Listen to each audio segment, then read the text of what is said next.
Good evening, ladies and gentlemen. It is the 28th of January, 2014. My name is Dave, and I'll be your speaker for this evening. Tonight, we have a cross-examination debate. The motion is, your personal data is the most valuable thing you own. Please welcome the Prime Minister, speaking for 5 minutes, Natalie.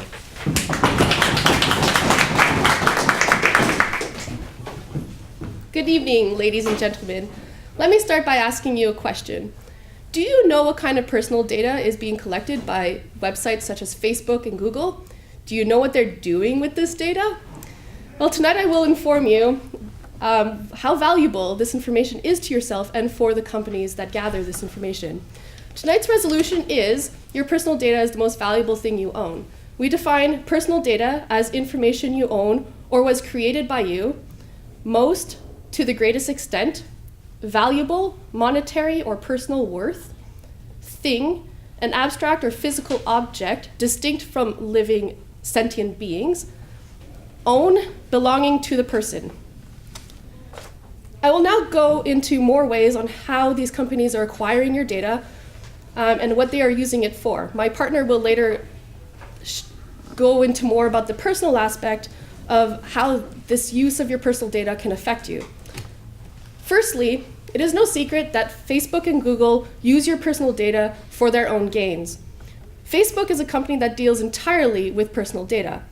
Last September, when Facebook became publicly owned, it was valued at $100 billion, and it was expected that they would make between $7 and $9 billion of profit this year alone.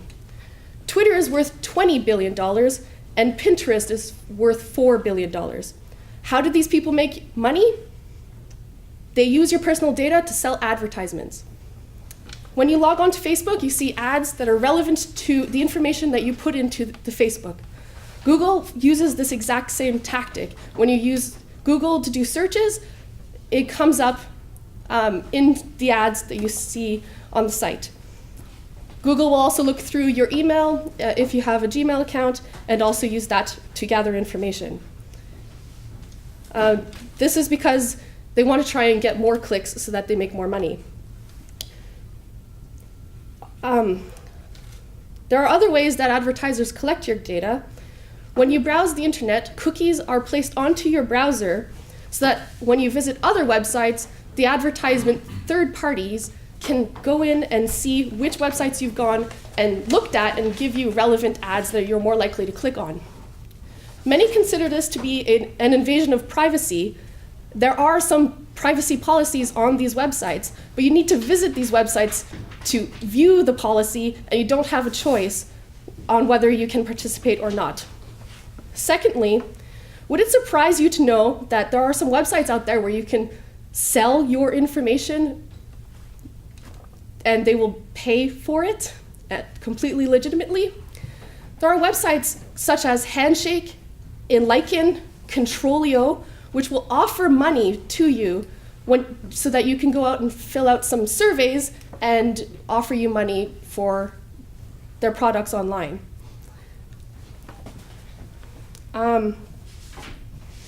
Handshake said that an average person can make up to $6,000 to $8,000 a year selling their information. So if you had 10 websites and you could sell your information for $8,000 a year, that would give you $80,000 that year, which is more than what you would be paying on a house. Your mortgages are generally between $20,000 and $30,000 a year payments. So that would mean that your personal data is more valuable than your house, which is usually what people would say is their most expensive purchase in their life. Your personal data is not only collected online. When you do purchases in a store, companies such as Air Miles will buy your information by offering you some points, which are very cheap in worth. Air Miles will give you about $1 for every $100 you spend. Finally, there is a new feature in HTML5 called geolocations.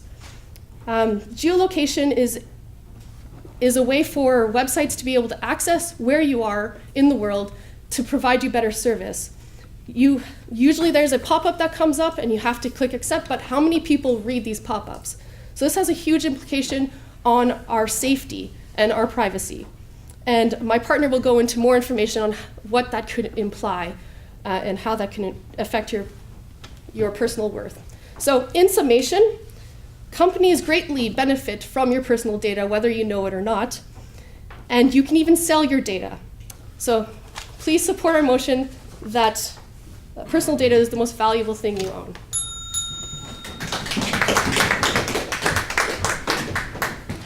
Thank you very much, Madam Prime Minister. I'd like to ask the Prime Minister to please remain standing while the Leader of the Opposition asks questions for 2 minutes. At the bell, the Leader of the Opposition will then deliver their own speech for 5 minutes. So please welcome the Leader of the Opposition, Michael.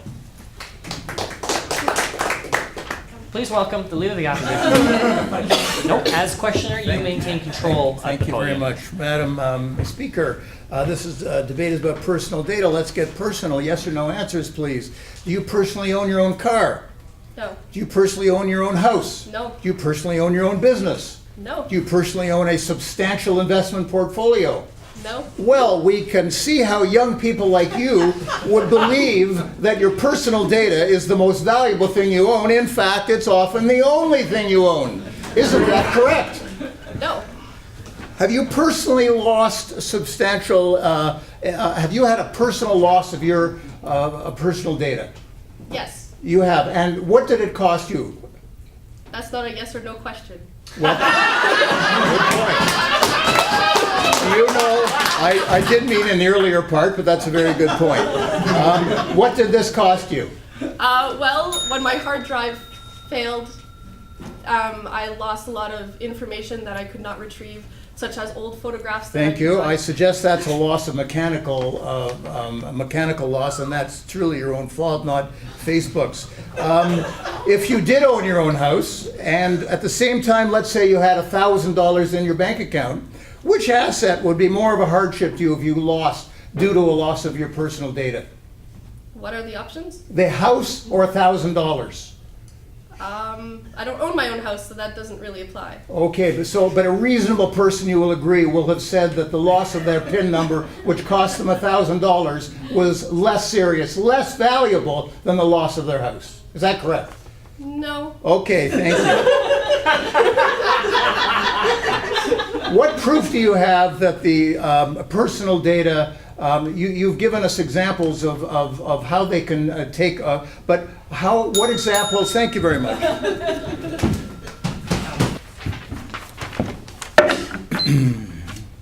Ladies and gentlemen, Mr. Speaker, our job is to point out the obvious flaws in the government's arguments tonight, but as you heard, they have managed to accomplish this on their own.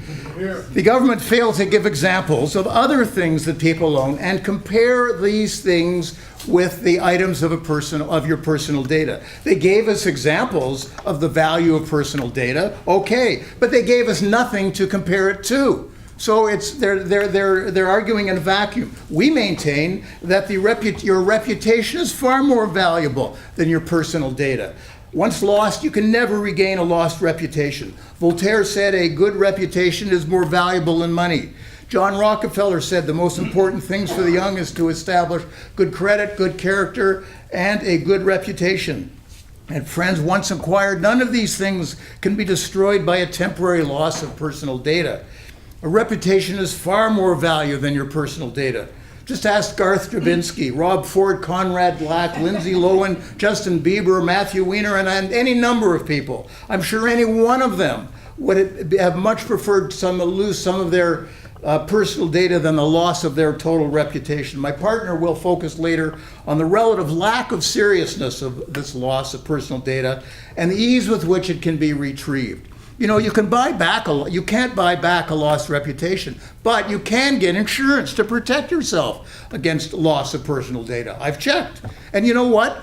If your personal data is so valuable, how come it's so cheap to insure yourself for losses that you may occur due to loss of it? I called my State Farm agent. He told me that my own owner's policy could be added to cover me for all losses of personal data for $40 a year. $40 a year. I contacted TD, where I have a brokerage account. They quoted $60 a year for coverage, and that included my loss of even my personal identity. So why so low? Because the insurance companies don't consider the personal data, the loss of it, very risky or valuable for that matter. The average person pays a whopping $2,000 a year just for, car insurance, which is 50 times what you pay to cover yourself and your personal data loss. So tell me, which is more valuable, your car or your personal data? And I'm not even going to mention the house. Ladies and gentlemen, another point, you can't really lose something if you don't personally own it or you voluntarily gave it away. Most of the data out there you voluntarily gave away. You did this when you applied for a credit card, when you tried to get a car loan, when you wrote your resume, when you purchased things online, when you agreed to all those terms and conditions we always check off without reading, when you updated your Facebook, Twitter, LinkedIn, and God knows maybe MySpace too. To get things and stuff and to be active in social media, we constantly give away details about ourselves. So you don't really own it, do you? Facebook owns it. And you can't really lose what you don't own or you voluntarily give away.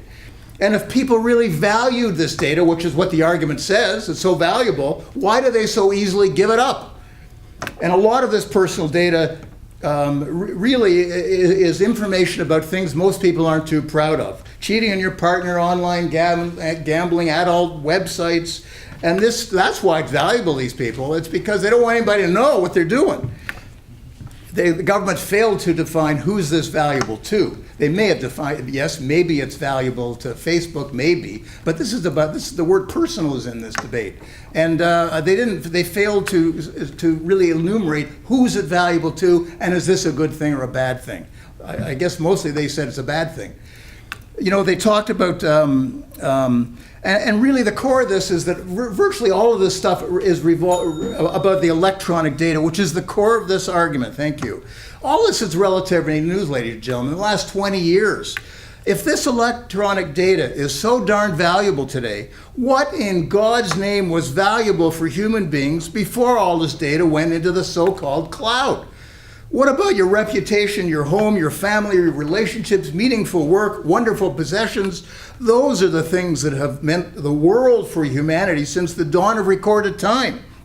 And now the government tonight wants you to believe that just because some of your precious little info is online, that all of a sudden, that's the most valuable thing that's valuable for your life. That's all of a sudden. Forget about all these other things that sustained humanity since the recorded time. All of a sudden, these little pluses and minuses on some cloud, all of a sudden is the most important thing to humanity. Well, ladies and gentlemen, if that's what you really think, I feel very sorry for you.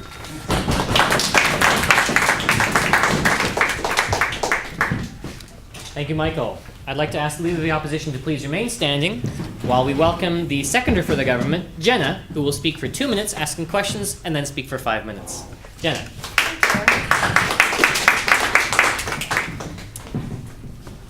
Leader of Opposition, you mentioned you can get insurance to protect personal data, correct? Correct. It's very correct. Actually, it was absolutely totally correct. Very good. So how can this insurance fix a wrecked reputation due to personal data being given away with or without consent? Did you have that question prepared in advance? No. Okay. You can't, you just asked me how do you insure for a loss of your reputation. That's not, your reputation is what I'm saying, you can't lose. And I mean, you can destroy it, but you can't lose it. Okay, thank reputation, you. I didn't talk about insurance for reputation. No, I'm just called merely suing asking somebody. whether this insurance... All right. What would you say is the most valuable thing you own? The most valuable thing I own? Yes. Do you want the long or the short answer? Short answer. So you don't want to delve into this seriously? No, just straight answer. You don't want to delve into this seriously, then just a quick. Quick answer. Quick. What's the most important thing I own? I noticed you're avoiding the question. The most important thing I own is the friendship and the respect of people I admire. Okay, thank you. No, thank you. So when you go to a website, do you read all the terms and conditions when you visit it? Yes, I do, and the problem is that Okay, thank you. by That's the all that's needed. By the time I finish All reading right. them, the offer is no Thank you. longer valid.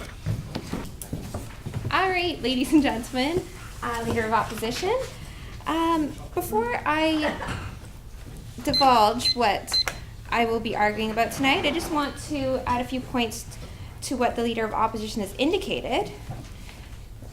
For one, people are unaware of how their data is collected, and you may not be able to make a purchase or a return at a store without giving some information away, as well as people may be giving it away without your knowledge. And as well as in rebuttal to what he's indicated about the value of homes, cars, etc., he's indicating that these have a price value. Personal data is more valuable because it's invaluable. If you lose your personal data, you can lose your money from identity theft. You can always buy another house, but it's difficult to get a replacement or retrieve your identity. So now on to my points of what I will be discussing tonight. My first point is personal data is invaluable because it shapes your life. Second point is personal data can easily invade your privacy. So starting with my first point, personal data is invaluable. It's what makes us individual, and it shapes your life. Most of our personal information is switched to technology. Your bank information, contacts, addresses, conversations, pictures, etc. How many times a day do you have a mini panic attack about the whereabouts of your cell phone? If your personal information got into the wrong hands, you can find a completely distorted image of yourself as well as a wrecked reputation. It is easy to upload photos or information about people. If certain information or photos are uploaded without that person's consent, it can cause post-traumatic stress disorder.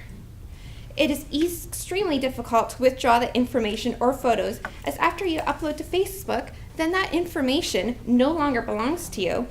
Or if your ex uploads explicit photos that you had given them, well, technically they own those photos since you gave it to them. Personal data cannot be expressed to the point where people will understand exactly how you feel about certain things because it's subjective.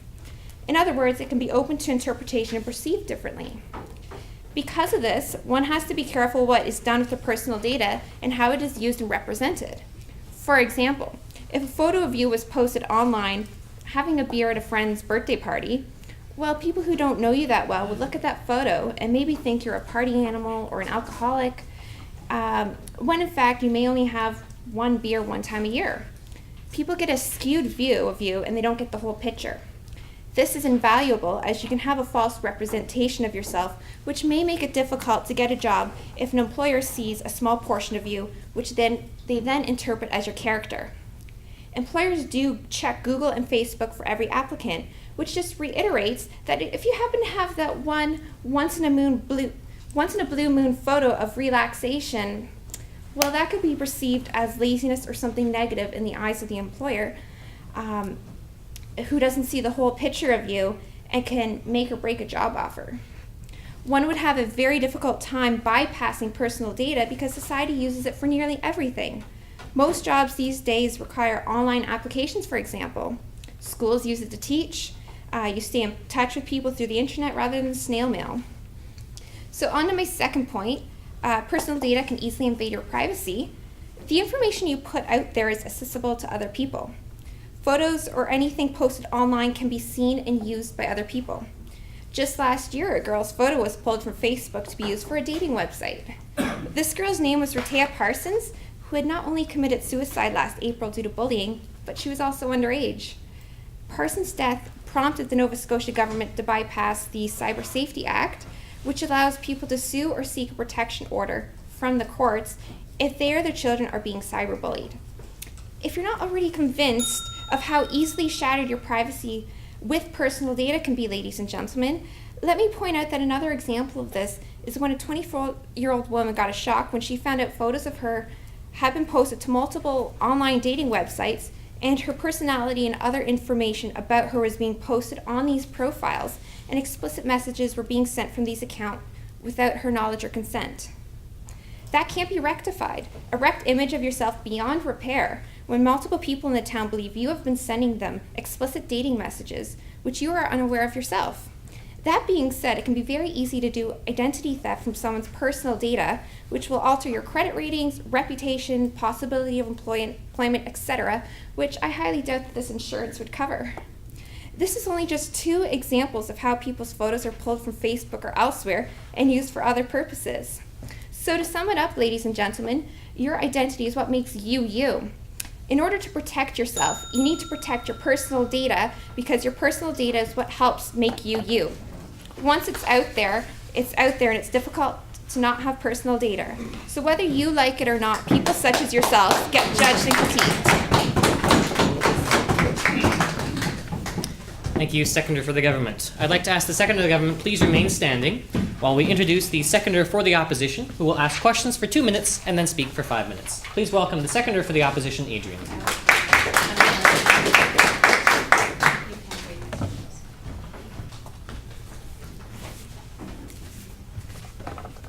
Is the government secretary aware of the privacy settings on Facebook and other websites such as Google? Yes. So does the government admit that one can change privacy so that it can protect you from personal data going out into the World Wide Web, so to speak? Only to a certain extent. And is anyone forcing members of the audience or members of the government to use such websites such as Facebook or Google? You can take a picture of everyone in this room and upload it, whether you ask them or not. Yeah, but no one is forcing people to use Google though or Facebook. My point is that yes or no? Nobody's forcing you, but you So can that upload means that you information. do have an option not to use Facebook and other websites, That's and you do incorrect. have the choice. Okay, you do have the choice to Not protect necessarily. your privacy No, at you the don't. highest way possible, which is not using it. No, you don't. I disagree. Is there a benefit for users using Facebook and Google and other websites like that? I'm sorry, I don't understand the question. Is there a benefit to use Facebook just to talk to friends? For some people. Thank you. So it is not just a one-way street. Are these companies like mugging you outside of the street for your personal data and you're not getting anything out of it? Is that what the government's saying? It goes back to my point about people are unaware of what they're giving out as well as... And whose fault is it that uploading. they're unaware? Is it their fault or is it the company's fault? Well, it's other people's fault for uploading that information without your So no one consent. has any personal responsibility in ensuring that their privacy settings are correct. Is that what you're saying? I'm sorry, I'm still not understanding. No personal responsibility to ensure that their privacy settings are correct. There's none of that whatsoever. It's all on other people. Your privacy settings can change without them advising you of that. But is it your fault? Is it your responsibility to be aware of that, or is it Facebook's responsibility to tell you, or is it a combination of both? You can protect yourself to a certain So you extent. can protect yourself, To a is what you're saying. certain extent. Thank you.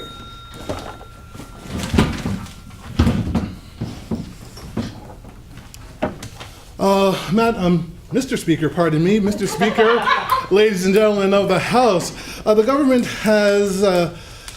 has come up and put a somewhat Orwellian thing about privacy and how that, your personal data is something that you kind of store in your back pocket, and as you're walking down the street, minding your own business, Facebook agents with their enforcement van come and they sort of knock you out and they take your personal information and you absolutely receive no benefit from it whatsoever. And we are going to talk about that because the government somehow is implying that this is something which is done to you, but you receive no benefit whatsoever in return for giving up some of this personal data or this personal information. See, Facebook and other social websites, for example, there is an agreement. You agree to provide personal data. You agree to it, as the leader of the opposition said. You agree to provide some personal data, and in return, you get something back. You get the ability to use Facebook. You get the ability to talk to your friends. You get the ability to, say, post photos, for example. And if you don't want that ability, if you don't agree to the bargain, which is clearly stated in the terms of service, well, then you don't have to use Facebook. You don't have to use all these websites. And yet people still use these websites because, Mr. Speaker, because it shows to them that the personal data that they have is not all important, is not all encompassing, it is not as valuable as people or the government would have you believe. Because if it were, then this information would be strictly guarded. This information would be strictly protected by everyone in this room. And yet everyone in this room at some point has voluntarily decided to give up this personal data in return for something. It is a two-way street. It is a bargain. It is a give and it is a take. It is not just a one-way street where your personal data is being used. There are benefits. The government also mentioned that, corporations and websites such as Google, for example, they tailor ads to what you look up online, for example. And is that necessarily a bad thing? Do I want to see ads where they have no relation to what I'm saying whatsoever? Well, no, that's a waste of my time. I want ads which are going to be tailored to my interests, tailored to what I like, tailored to what I watch, and those are the valuable things which I get out of it. Again, it's a two-way street. And the government would also have you believe that there's absolutely no recourse whatsoever to this massive, personal data theft. But there is. For example, the Prime Minister mentioned cookies, about how cookies are used on computers to get this information. Well, on your computer, you can turn your cookies off. You can read your terms of services. The government is trying to blame for the lack of personal data and its use solely on corporations, for example, where the blame should be going to people who, for either laziness or they don't feel like it, don't read their terms of service, they don't read the fine print, and they decide to give this up voluntarily. And as the leader of the opposition said and alluded to, personal data, if something happens to your credit rating, if something happens to your credit cards, for example, the ease in which this can be changed is actually, to coin a phrase, easy. I mean, if someone uses your SIM card incorrectly, you can petition the government and you can show them and you can get a new SIM card issued, for example. Monies lost in fraudulent transactions based on a lack of personal data can be given back to you by the bank as soon as they prove that, yes, it was a case of identity theft. So you're not losing any money, you're not losing your credit cards, for example, or your SIM card. If your credit score is affected by a loss of personal data, again, you can call the credit reporting agencies such as Equifax, and you can say, this is what happened, here's the documentation that I can provide, and Equifax and these companies will say, okay, you know what? We understand, it happens, it's something that happens every now and then, and we're going to restore your credit, for example. And to many people, their credit scores, their finances, their homes, these are more important things, these are more tangible things than their personal data. And as I've just shown, that sort of thing can be easily given back to you as long as you can prove that it has occurred. So for all of these reasons, we beg the House to oppose the motion.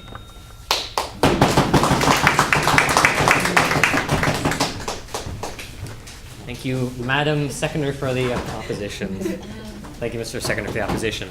I'd now like to ask the Seconder of the Opposition to please remain standing while I welcome again the Prime Minister, who will ask questions for 2 minutes. This is a question period only. There will be no presentation at this time. So again, the Prime Minister, Natalie. Okay, first question. Do you use the internet? I do. You seem to suggest that people can get away without using the internet these days. Is that true? I didn't suggest that at all. I suggested people should use the internet and know what they're doing by reading the stuff that's in front of them. I think people need to use the internet to get around with life. Second question. Do you know what's in the term of conditions for using Facebook or Google? Do you know what's in that? Well, I make a point of reading it, so yeah, I do. Can you list any examples of what's in there? Well, as a photographer, I'm well aware that photos, for example, that I post on Facebook can be used by Facebook and used in other areas, but being a Pretty sure Facebook doesn't actually have that in their policy. Do you know last time that Google changed its privacy policy, or Facebook?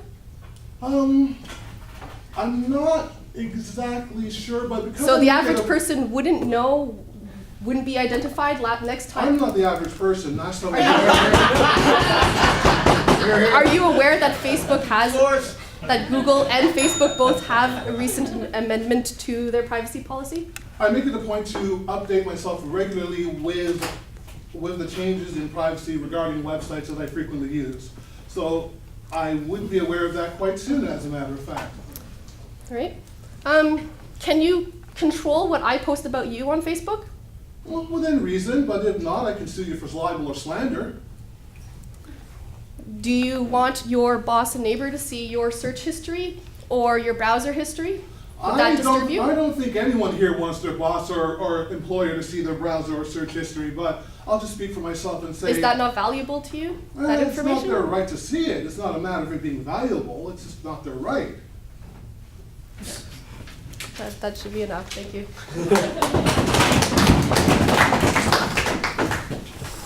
Thank you, Madam Prime Minister. Well, the questioning and presentations are behind us. Now, without any new information, we are going to hear from the summations from both sides. First of all, we're going to hear from the Leader of the Opposition. Please we welcome the Leader of the Opposition, Michael, who will speak for 2 minutes. Thank you, Mr. Speaker. Sadly, the government gave not a single example of significant personal hardship due to a loss of personal data. Not even one example. Well, excuse me, she talked about her computer crashing, which to me is like leaving a file folder out in the rain. I'm not sure how that applies to our debate. The government did not compare how the value of personal data compares financially to other things.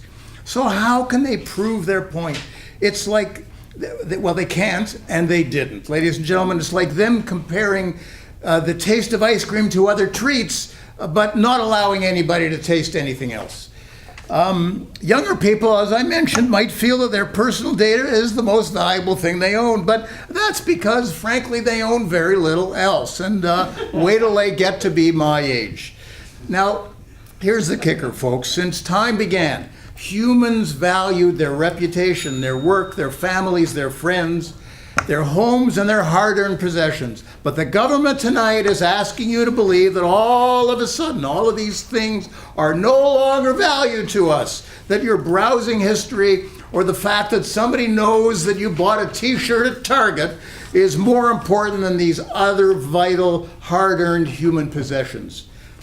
And let's finish with this. If the resolution tonight was resolved that we expose ourselves to some minor financial hardship because of the loss of some personal data, that would have been relatively easy for them to win, I would hope. But it would have been a fairly trite debate, but it's not the resolution. The debate tonight, their job was to prove that our personal data is the most, that is the key word in the debate, most important thing we own. All of these other things, and that is quite another matter, one that they more or less ignored. Please support the opposition. Thank you very much, Mr. Leader of the Opposition. And the final word of the debate goes back to the Prime Minister. Please welcome for a third time the Prime Minister, Natalie. Thank you, Mr. Speaker. The opposition has been bringing up a lot about loss of personal data and how that could be valuable, but this debate has nothing to do about loss, and he has pointed that out himself. The opposition doesn't seem to value their privacy very much and keeps talking about reputation and how valuable their family and their friends are. But you can't own your friends or your family. They can go away, you can disown them, and you can't choose your own family. We have presented to you the fact that Google and Facebook put a value on your own data. You can even sell it yourself to these websites such as Handshake for a substantial amount of money. It also is very valuable to yourself, as my seconder has presented. You can't put a value to your privacy or your personal identity. We have compared the price of your personal data to a house. Many people would suggest that the most expensive thing that they own in their entire lifetime is a house. You can buy a house on your personal data nowadays. Data collection is only in its infancies, and companies are only now realizing the value of your personal information. They use this for advertisement, market research, and product development, and they're only realizing now that they can buy this from you with cheap tricks such as air miles. So since this is only in the infancy, this will only increase in value in the future. And I submit to you now that your personal data is more valuable today than it would have been back in the past where the government now lives. Please support our resolution. Sorry, I keep messing that up. The opposition thinks in the past. We're thinking the future, and personal data is the most valuable thing that you will own in the future. So please support our motion that your personal data is the most valuable thing you own.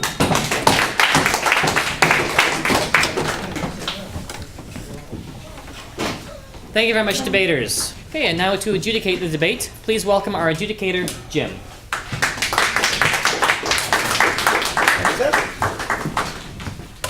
Well, what a tangled web we weave. Oh dear. This is a very difficult debate to adjudicate for various reasons. Where shall I start?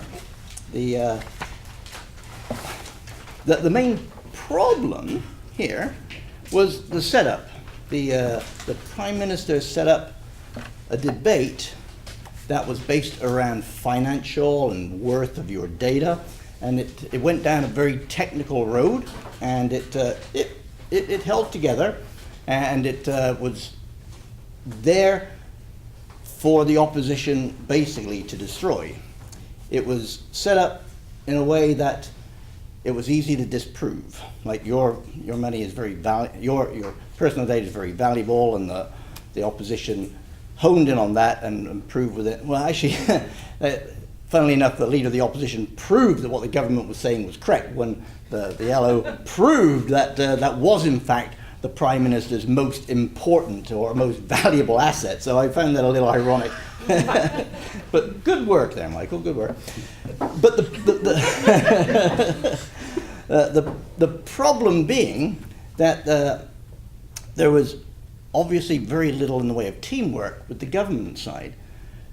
What the Prime Minister set up as a fairly well set up debate with various arguments on a very technical nature, and luckily some people here know the technical stuff, I don't. But it was set up very well, but the leader of the opposition managed to just go straight in there and kill more or less the entire process that the Prime Minister had fairly painstakingly set up. The interesting part of what the leader of the opposition did was say the most valuable thing that he considered, the opposition considered, was your reputation is the most valuable thing you own. Great intro for the member of the government to come in and say that's exactly what's being destroyed.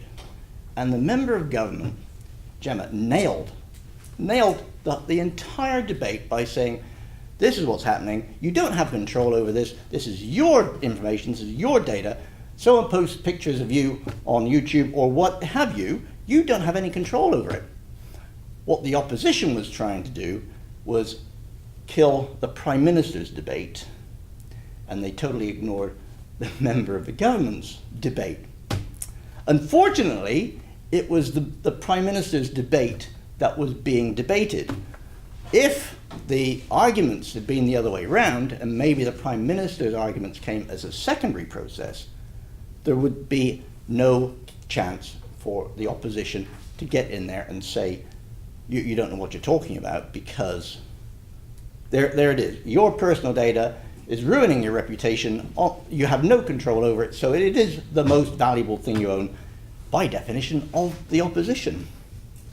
So the points of information were variable, and actually Natalie came out of that the best.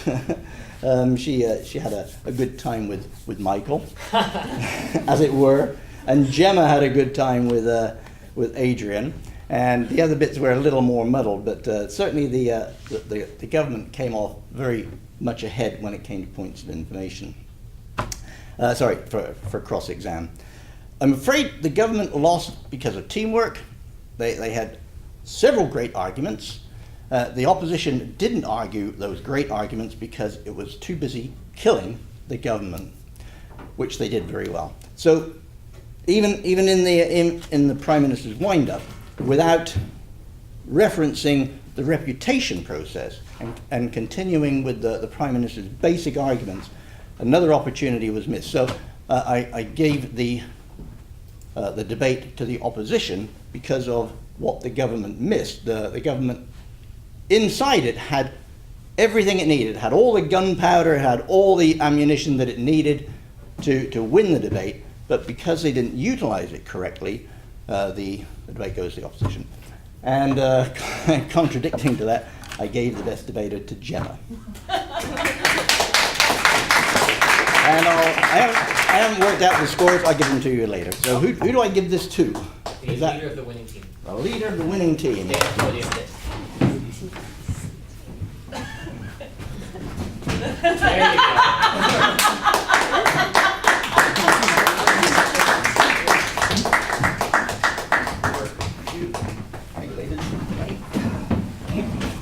go. I go. Mine. Thank you very much, Mr. Adjudicator. And now the popular vote is also in. The results of the popular vote is 4 votes for the government and 9 votes for the opposition. So the opposition has also secured the popular vote. So, leader of the opposition on second popular. Congratulations, gentlemen. Thank you. Cheers. So the motion, Where's it get the check? there's no check. The motion is defeated. So thank you very much, gentlemen, ladies and gentlemen. Thank you. Well done.